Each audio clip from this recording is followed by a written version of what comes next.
ગુજરાતમાં શાંતિપુરમાં વાયરસને હાહાકાર મચાવ્યો છે કે દેશની આરોગ્ય એજન્સીમાં એલર્ટ કરી દેવામાં આવી છે કે શાંતિપુર વાયરસને રાજ્યમાં સરકાર દ્વારા જાહેર કરવામાં આવેલા આંકડામાં મુજબ ગુજરાતમાં 14 બાળકોને અને મોત થયા છે અને શાંતિપુર નામનો વાયરસના બાળકોને શિકાર કરીને ગુજરાતમાં આ વર્ષ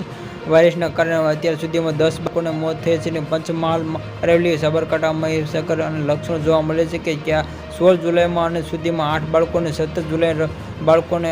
મોત થયા છે અને ગોધરામાં 1, ગાંધીનગરમાં 2 અને મહેસાણામાં 1 બાળકોનું અને અત્યાર સુધીમાં શંકાસ્પદ 1 બાળકોનું મૃત્યુ થયું છે કે મધ્યપ્રદેશના બાળકો સ્થિતિમાં 17 જુલાઈમાં રાતે 12 વાગ્યાથી 9 વાગ્યા સુધીમાં 6 બાળકોને મોત થયા કે આ વાયરસમાં મધ્યમ ગુજરાતમાં કેટલાક મૃત્યુ પામ્યા હતા અને બાળકોને સીધો હુમલો ન કરતા વાયરસના આરોગ્ય તંત્ર વધુ કામ કરતી રહ્યું છે. કોરોના જેવા બીજો ખતરનાક વાયરસ હાલમાં ગુજરાતમાં ફેલાઈ રહ્યો છે કે વાયરસના કારણે નિશા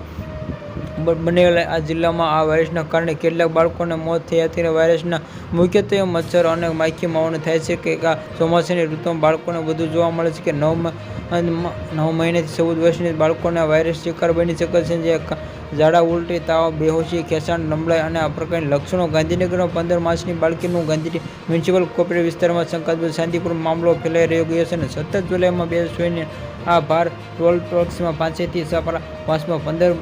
મહિનાનું સંપર્ક વાયરસમાં જેનું આ ગાંધીનગર હોસ્પિટલ દરમિયાન મૃત્યુ થયું હતું કે આ બાળકીનું સેમ્પલ પુણેમાં મોકલવામાં આવ્યું છે.